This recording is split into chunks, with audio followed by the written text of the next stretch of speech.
Ready for a happy little stretch on the floor?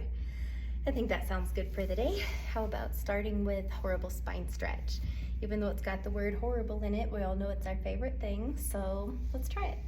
If you just start out seated on the floor, on your tushy, knees bent, bring your hands right next to your hips, fingers forward, and then just pick up your tushy, scoot it away from you, walk your hands back however far feels good, and just give us a little bit of bend one elbow, bend the other elbow. So if I come around forward, you can see that I'm sitting here nice and square. I'm not leaning to one side or the other. If I come here, you can kind of see that I'm gonna maybe tuck my hips under and then tilt back. Put my weight in one arm, put the weight in the other arm. Now a lot of people, when they first get started with horrible spine stretch, feel it mostly in the deltoid, the trapezius, and across the front of the chest. And that's okay. And you know what? If that's where you're feeling this horrible spine stretch, that's awesome, because it's gonna help you break over those tight places, and then eventually we'll give you a really nice stretch up and down your spine. Sound good? All right, I'm gonna use a block. You could use a roll of paper towels. You could use a rolled up towel, whatever kind of works for you. But as you're here, you make your way to the floor, the first thing we're gonna do is just find your hip bones, right? These bony pieces in the front. Just kind of figure out where they are, probably fingertips on them, and just move one, like your right hip bone forward, right hip bone back, right hip forward, right hip back. So you're kind of making a little seesaw, a little teeter-totter, just moving your hips around. And then we're gonna do more of an up and down motion instead of a forward back. So we'll just do right hip comes towards your right shoulder, and then right hip goes away from your shoulder. Right hip comes closer to your shoulder, right hip goes away. So kind of just wagging your tail like a puppy dog in there. If you don't have very much movement, that's okay. That's why we're here, right? To stretch, to get that range of motion. Go ahead and just come back to center, and we're just gonna square up. So scoot your hips away, lift your chest a second, come back down. Make sure you're all really happy in there. Your back should be pretty comfortable on the floor. If it's uncomfortable anywhere, move around to where it is. Here we go, we're gonna grab that one knee. How about your right knee? Just pull your right knee in towards you for a second, and then pull it in as far as it wants to go, and then let your knee go away. Bring your knee in close, however close it wants to.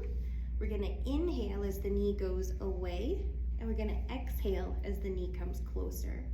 So inhale, right knee moves away from you. Exhale, right knee moves back in. So just like putting some WD-40 in an old rusted hinge, we're doing the same thing here with this hinge that's your hip. We also have a deep knee bend going on, but there's no weight, there's no pressure on that knee, right? Okay, pull it in, and that's your last one. Go ahead and put that right foot back on the floor. Arms are gonna go out wide, palms up, palms to the ceiling, and just rock your hips and your knees side to side. So what's really important to keep in mind is that all of these activities that we're doing are trying to make your body feel better and function better. If at any point something we're doing is painful, or you're like, I probably shouldn't be doing this, then don't do it. But we will try to build and grow and get stronger and increase our flexibility as we move on, right? Okay, so we're gonna keep the right knee bent, right foot on the floor, left knee comes in, and let's just explore for a second. So as you're moving that left knee back and forth and in and out, you're just kind of thinking to yourself, I wonder, how does this feel compared to my right hip? How does this feel compared to when I did it yesterday? I wonder how it will feel in 2 weeks when I do this same stretch series again, right? So let's add our breath, if you weren't already. Inhale, the knee goes away from you, and then exhale, the knee pulls back in. A nice, happy, long inhale.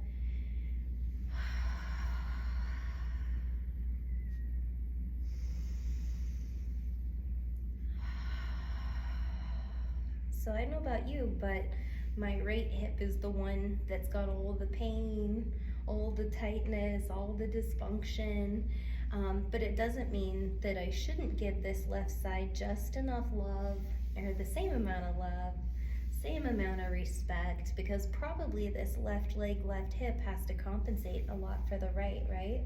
So we'll just try to make everything happy and wonderful. We're gonna keep the left knee in. We're gonna bring the right knee in also. And I'm gonna say, let's hold behind the thighs. Maybe you can interlock your fingers, kind of hold a finger under your thigh. And we're just gonna give it a nice, happy little rocking side to side. As you're rocking side to side, think about this. Inflammation. Inflammation likes to live here across the top of the hips, right? So while you're rocking side to side, you're giving yourself a massage across the back of your hips, and you're trying to get that inflammation to move on. So as you're rocking, try to think about, where do you feel the pressure of your back hitting the floor? If you tuck your knees in a little closer, the pressure's gonna come a little higher on your back. If you take your knees a little further in front of you, the pressure will go down more like towards your sacrum. Just make sure that you're not like dangling your feet low, because that puts a lot of pressure on the lumbar, and we don't want to do any extra damage, right? So here we go. Left foot's gonna go to the floor. Right ankle is gonna cross the left knee, arms out wide. And we'll just kind of move the hips a little side to side again. You're like, oh, hey, we just did that. Well, but now we're doing it with that right side hip a little more activated, a little more in a different area. If you're feeling good with that, you really like it, go ahead and pick your other foot up. Pick that left foot up off the floor. Just remember, you're here to do good, no harm. So just move in a range of motion that feels good for you. We're gonna come back to center. Left foot goes down, right foot goes down, left ankle on the right knee, and we're gonna start out with that right foot on the floor, and we're just rocking the hips and the knees side to side. So if your body was made up of like Legos or blocks or something, right, you would have your torso, but then there would be all these connecting pieces that connect your hips to your low back. So when we're doing stuff like this, we're taking these connective pieces that connect your hip to your low back, but we're also getting into your gluteals, we're getting into your outer thigh, your inner thigh. We're taking your abdominal muscles, and we're just saying to your abs, like, hey, did you know you were supposed to stretch and twist? We're also talking to your spine. We're saying, hey, spine, let's try to find a little bit of kind, friendly, gentle movement. And your spine is like, no thanks. But we'll keep asking. If you haven't done it yet, go ahead and tuck both of your knees back into the chest. We're going to continue that rocking side to side here for a moment. And then this last little piece we're going to call this big toe stretch, whatever it ends up for you. Using socks might make this a little bit easier, you decide. If you feel like you need to just plain skip this one, I will say, instead of skipping it, at any time you can move back one step. So step one is gonna just be soles of the feet together. That's it. So just got my feet here together in like a little pretzel. Well, not a pretzel, just feet touching. The next thing we're gonna do is we're gonna take your hand, put your hand on the inside edge of your arch, hands on the inside edges of your arch. And again, we're just doing a little side to side. Some people call this pose happy baby pose. We're gonna take this now, try to make it to where the sole of your foot is facing the ceiling and your knees are pulling towards the floor. So instead of trying to push your legs up, you wanna pull your knees and your feet down. This is gonna open through your hip socket. It's also gonna create a really nice lengthening sensation and pressure release for your low back. Happy baby is a moving pose, so you can move around in whatever range feels good for your body. So if you want to take a break from happy baby, come back to soles of the feet together, or just knees tucked in, or feet on the floor. If you're ready to move on to the next thing, we're going to start out with hands inside the arch. See if you can get a hold of your big toe. I'm going to hold with my 2 first fingers on my big toe, and all we're going to do here is bend and extend. So this is a playful pose. It's a moving pose. One of the goals though is to keep your booty patootie on the floor.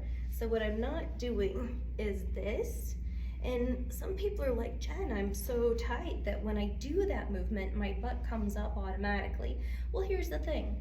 When you start to feel your hips lifting off of the floor, that means you're done with that range of motion, okay? So instead of coming back here like this and doing longer legs, keep your hips down and just bend and extend through the knee. We're gonna try to practice spinal stabilization, which means your rib cage, your lumbar, and your pelvis are staying still. So as you're doing this movement, it doesn't matter how straight your legs are going. It's not about your hamstrings. What we're doing right now is functionality, stretching and strength for your spine, functionality for your body. I think that's enough. Let's go ahead and tuck the knees in, feet flat to the floor. We're gonna come out of this with a neck pull. Again, this is a friendly, happy, kind activity. If it doesn't feel good, don't do it. We're gonna interlock our hands at the base of the neck. So not under your head, but just at your neck. Hands interlocked underneath the neck. You're gonna pull your elbows together. You're bringing your arms up and forward. You're trying to pull your head away from your neck, or your head away from your shoulders, and then you can lift up and forward. And our goal here is to stretch erector spinae from your tailbone up your spine all the way up to the neck and the top of the head. So this little movement right here is just stretching out the back of your neck, and it's all connected with one muscle group, erector spinae, from your tailbone up your spine to the top of the head. So even if you have to take 3 or 4 breaks while you're doing this little neck stretch, hopefully it feels good. Now when you go down, try to pull your head away from your shoulders. So pull your head away from your shoulders as you're coming back down. That should feel magnificent. We're gonna build on that with one more horrible spine stretch. So when you're ready, we're gonna just lift the head, plant one elbow, plant your other elbow, plant one hand, plant your other hand, and just like we started, we're just gonna rock side to side. I have a feeling that this already feels more comfortable than it did when we started today. Doesn't mean it has to feel good today. It might take you weeks and months for it to feel good. My favorite thing is when somebody comes up to me and says, hey, you know what? I found myself doing horrible spine stretch just out of the blue the other day because it feels so good.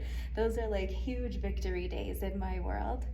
So as you're coming through and finishing up your horrible spine stretch, go ahead and walk your hands closer to your booty. Scoot your booty back closer to your hands. If you want to bring your hands together, I think this is a great job. You did fantastic today. Even if you did nothing, even if you laid on the floor, you at least thought about doing something fantastic for yourself that's going to help make you feel better, function better, and live a better life. I wish you the best for your day.